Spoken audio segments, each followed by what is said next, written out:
Hola, mi nombre es Diego Fernando Palencia Leal. Soy estudiante de Ingeniería de Software de la Universidad Uniminuto. En este video vamos a tratar sobre la educación virtual, una innovación que transforma el aprendizaje.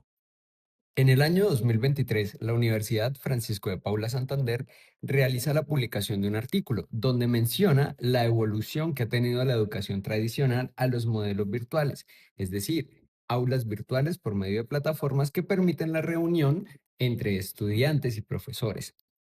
Este entorno ha hecho que tanto docentes como estudiantes fortalezcan estas competencias digitales.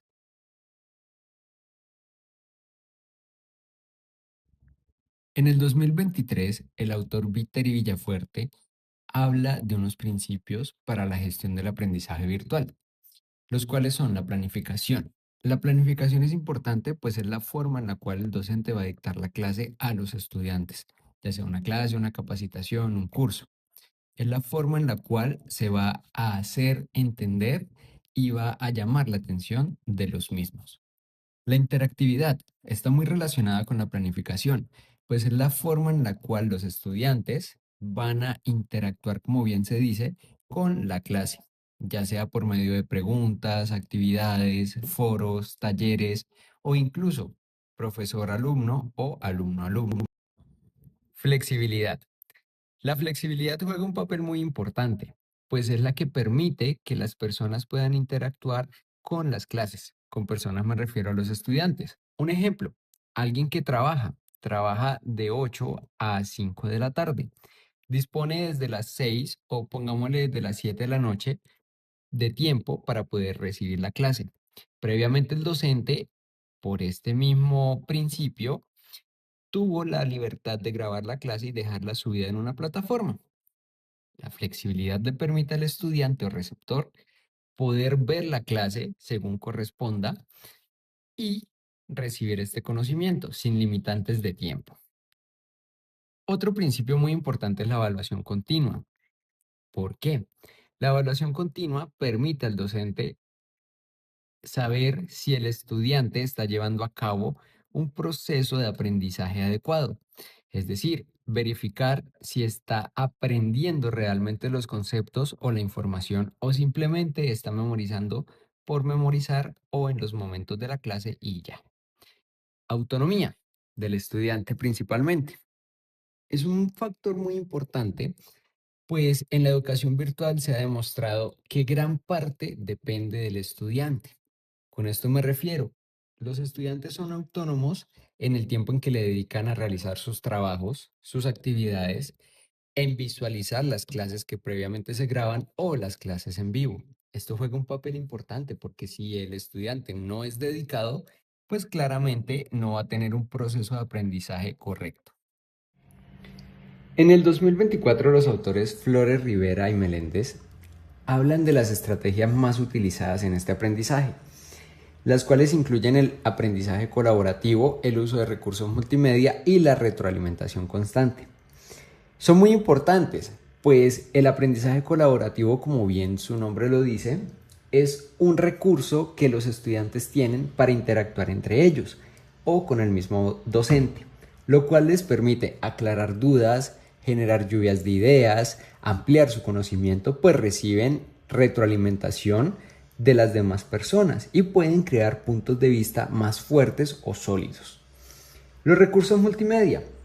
Hoy en día las plataformas de aprendizaje virtual o la inteligencia artificial puede brindar tanto recursos visuales, auditivos, para que el estudiante tenga diferentes modos de aprendizaje. Esto genera mayor interactividad, mayor interés y hace que las ideas permanezcan más tiempo en la persona y no simplemente sea lo vi, me interesó, pero ya no, lo descarto. También la retroalimentación hace que las personas se interesen en investigar, en ir más allá de lo que mencionan los docentes o lo que se habla en las plataformas. Esto también genera un interés constante por aprendizaje, es decir, día a día el mundo avanza, así como la inteligencia artificial y las diferentes plataformas. Que la persona tenga un interés constante en aprender, en retroalimentarse, quiere decir que es una persona que va a estar muy actualizada a los conocimientos de hoy en día.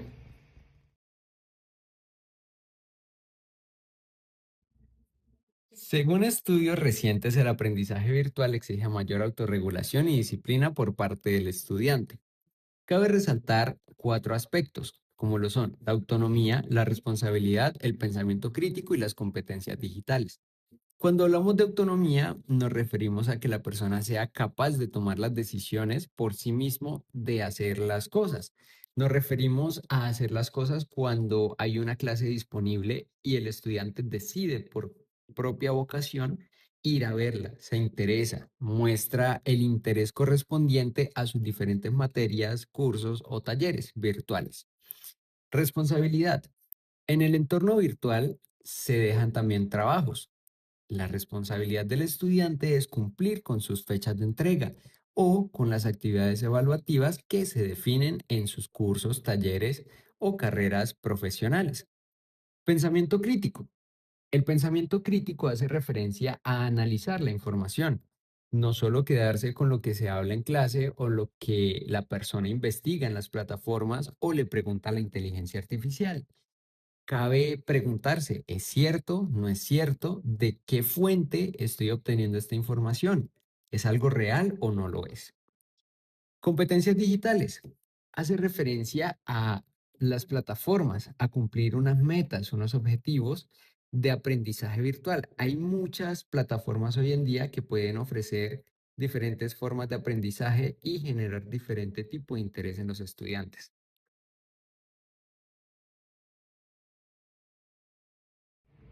Hoy en día, la educación virtual exige que el profesor no sea solo un transmisor de conocimiento, ahora también es un creador de experiencias.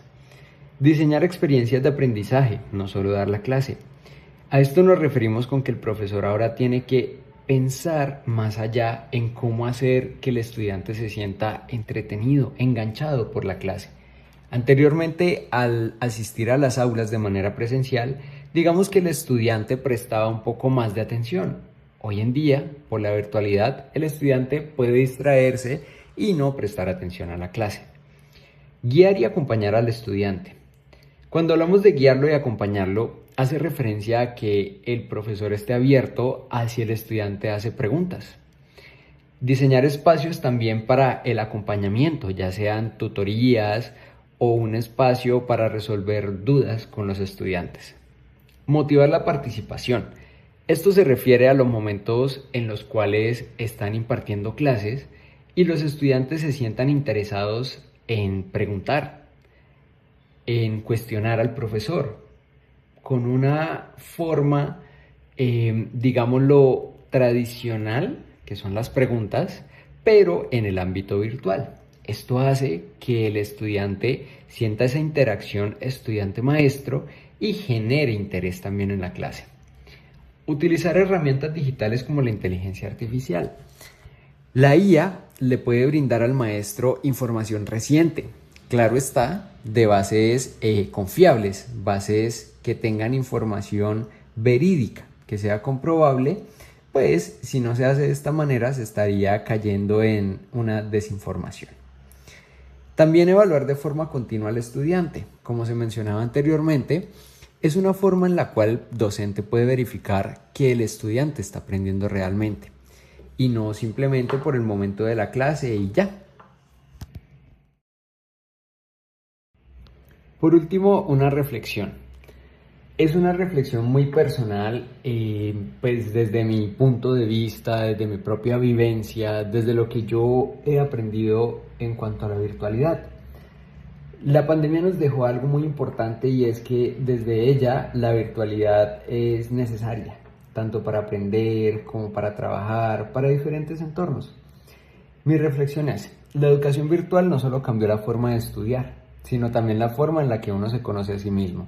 Porque ya no es el profesor el que está encima todo el tiempo, sino que depende mucho de uno, de la disciplina, de las ganas y de la forma en la que decide aprender.